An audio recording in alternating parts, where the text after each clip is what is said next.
In 2017, Ronald Brown Jr. was arrested for SAing his girlfriend slash mother of his two children. He also broke her jaw when she couldn't get the baby to stop crying. Ronald was subsequently found guilty of these charges in 2020 and sentenced to 8 years in prison. However, after only serving 2.5 years in prison, he is now up for parole. We're about to check out that parole eligibility hearing, where the victim on this case speaks on his behalf in support of his release. Let's check it out.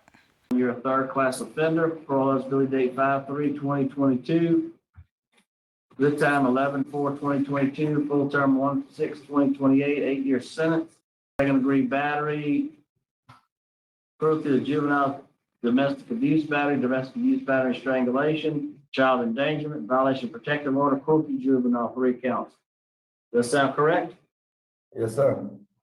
Looks like we will have speaking Rochelle Caesar. And we also have Danny Lindsay here and DeMarcus Brown here won't be speaking. All right. Would you answer Ms. Renata, please? Good morning, Mr. Brown. Good morning. Mr. Brown, you've been in jail, what, about 2 years, almost 2 years? 2.5. I have to be honest with you, when I look at your record, it's very concerning to me. You have 3 violent offenses on your record. I see,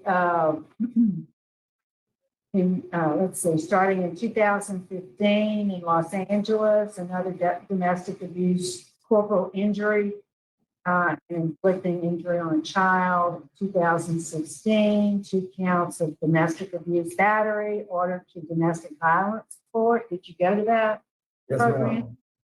Okay. And did you complete it? No, ma'am. Why not? I ended up started working and stuff, and I was getting kind of stressed out going back and forth, trying to make managements to get there, and sometimes I wasn't able to get there. Yeah. Well, that program is pretty important because then I see in 2017 another domestic abuse situation where you actually broke your girlfriend's jaw. 2018, another domestic abuse where there was also a 13-year-old child involved. 2020, I think the same victim was another domestic abuse issue, and it was even more brutal in the presence of 3 minor children. But why is all that happening? It was due to the fact of I was mostly into drugs. I did a lot of drugs. I didn't have time to rehabilitate myself. Kind of going through my own problems, didn't know how to really deal with them, wasn't looking for the right support system. I kind of got caught up in a different world, and it wasn't me, but I just allowed the drug to control me, and it took the best of me, and I really sat, I ain't had nobody to really help me deal with those issues properly. So it looks to me you started using drugs at 9 years old? No, I started using drugs about like 14, 15 years old. And so what kind of drugs did you start with? Started off with marijuana. So during all these domestic violence situations, what was the drug? It became crack cocaine. Have you ever had any substance abuse treatment? No, I haven't. Have you ever had a mental health evaluation? Yes. Have you ever had a mental health diagnosis? They tried to diagnose me at the time before I got incarcerated. They were trying to diagnose me as bipolar. Her name was Christine Valentine. Yeah, so that was before this period of incarceration? Before my last incarceration. So you're not sure if that was the official diagnosis or not? Did they prescribe any medication for you? She was going to prescribe, I think, Wellbutrin and something else I probably cannot pronounce, but I never had the chance to follow up on it. I was basically visiting Central City Behavior, and also I said I had a PCP, primary care physician, named Christy Valentine, which her office moved from off over there on Crowder by Haynes. Are you enrolled in any programs there now? Due to the pandemic, no, they haven't placed me in any. I've been here since June last year. They did put me on a re-entry tier, but they never placed me in no classes. They told me that the next cycle that would come, I was supposed to be in a class, but they didn't. They said because of a detainer. And I'm already vaccinated, but they said a detainer was in place, which wouldn't allow me to do re-entry, even though I'm a year short, but understood that I was, now that I'm 6 months, I'm supposed to be eligible for pre-release, and they still haven't placed me in none of that, and they just started pulling people for classes. It looks like the container is our container, isn't it? Mhm. Well, you have a good time date of November of this year. With all the violence in your history, I'm not inclined to vote favorably for you today. I do hope that you get the opportunity to be in the good time class, the reentry class. That's going to be helpful. And that'll even move your release date up, I believe, because you don't have any good time credits. So that's going to move before November. So I'll just defer to my colleagues and those who've indicated they'd like to speak today. All right, we'll hear from Ms. Chriselle Caesar. Hello, my name is Chriselle Caesar, and I'm the victim on this case. From what Mr. Ryan said, it's all accurate.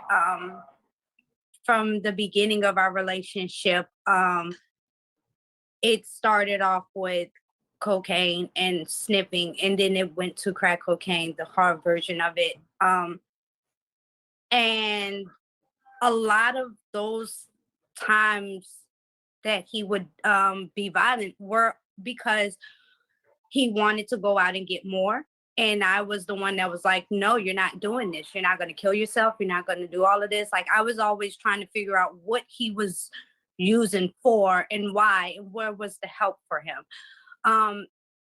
Eventually, of course, me dealing with the domestic, dealing with his substance abuse, and going down that road, I found I came into a hopeless spot of my own, and I got into an addiction.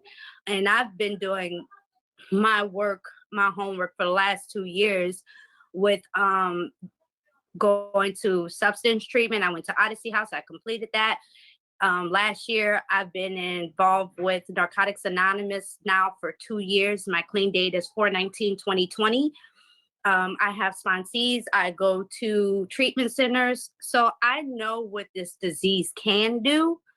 And I know he needs help. Every time he's gotten out, it's been like, they'll prescribe him a bunch of psychs inside of the jail. And then when he gets home and he tries to go get his psych meds, they're not there. So then it's a fight for that. Or him checking in with his parole agent that in the past has been a problem, checking in with her and making sure that she knows what is going on. And a lot of what the reason why he keeps going back is, like he said, the last time he was in the classes, we had small kids, no car, no money to do anything. And it was just hard. Like, he got a job, he did what he could. But for me, with Mr. Brown, I would like to see him work on his substance abuse, and getting a good handle on that first, because everything else is going to just overwhelm him. A job, the kids, all of this stuff that I'm going through, I have no choice because I'm not behind bars. But I would say that a treatment facility would be something that I would suggest. I also would suggest the Narcotics Anonymous program for him. And that's just my stance on it. As far as being afraid of him, I'm not afraid of him. He is a very good dad, and he's a very good worker. It's that substance abuse that's not good for no one. And so I would like the courts to consider placing him more into a situation where he can win with his substance abuse and not, and this is a family problem for him, Okay. This from him, a kid. So, I just think he needs that. Brother Ronald, would you like to make a statement on your behalf? Everything. Just not speak. Everything she's saying is accurate. Most stuff. I've been through a lot. Like I'm still going through a lot right now. I just lost my father on the 2nd. I'm still dealing with like coping with that. While I'm in here, I also been therapying myself. I don't do drugs. I don't do that. I'm clean. My mindset is different. I mentor a lot of the young ones that's coming in here, that's hot-headed, a little younger than me, helping them correct themselves from their mistakes. I got a list of few people that I do help in here on situations, letting them know what, is capable of doing, going down that road is. Just because we made mistakes doesn't, modify or identify who we are or who we can become in certain situations, no matter who looks at you this way or that way. I mean, we're all due to change, you know what I'm saying? Change is a good thing for a lot of people, but they refuse to accept it until they're in a position like this. Then you want a second chance or you beg for a second chance. But to me, I actually appreciate the fact of me being incarcerated. As much as crazy as it seems to say, and a lot of people think I'm crazy for saying it, is because I needed this time to myself. I needed to gather my thoughts. I needed this healing. I also needed to be around people that really had this experience and been down these routes. And it helps me not to keep coming back, because probably my second time I didn't learn, my third time I probably didn't learn because I never had the chance to be around a certain surrounding groups. And I do have a group in here that's supportive, especially dealing with people that's a little bit older than me and not being so, I matured while I was in here. I gained a lot of more things to do, like maintain and learn what to value and what not to value. And I value my freedom as much as anything else, but also I value the fact is, the responsibilities and my actions that I did. So I know what I have to do in order to get out there by valuing my time much better, valuing who I'm with and I'm around, So. All right, great. Thank you. Thank you for your comment. Panel prepared to vote. Yes, sir. Ms. Johnson? Mr. Brown, I really like what you had to say. It sounds to me like you've taken advantage of the time to reflect and try to find some direction. Yeah. I appreciate everything that Ms. Caesar said, and that y'all have a family issue. You got to fix it. As I mentioned, based on your history, my vote today is going to be to deny your parole. But I do want you to do that reentry class because you move your release date up. I want to add as a special condition when you are released on good time that you do go and have a mental health evaluation and you comply with whatever they tell you need to do. Also to enroll and complete what we call a DBOP. It's a domestic violence offender program. The parole officer can help get you signed up for that. I do wish you well. Good luck. Ms. Wise? Mr. Brown, after reading your file and is one thing, but what you presented here today, I just want to commend you on your headspace, where you at, the conclusions you brought, and you've even gone to giving it away. You got it, and now you're sharing it with young guys. I just want to commend you for that. But my vote is to deny for the reasons already been stated on the record, and I concur with the special recommendation. You got this. You don't have to come back. You don't have to come back to jail. You got it. Thank you. All right. I vote to deny as well for the same reason stated. We want you to try to take that class and you'll have a mental health evaluation to follow up once you're released and attend the DBOP program. So 3 votes to deny today. Your parole has been denied. We'll adjourn at Plaquemines at 11:24.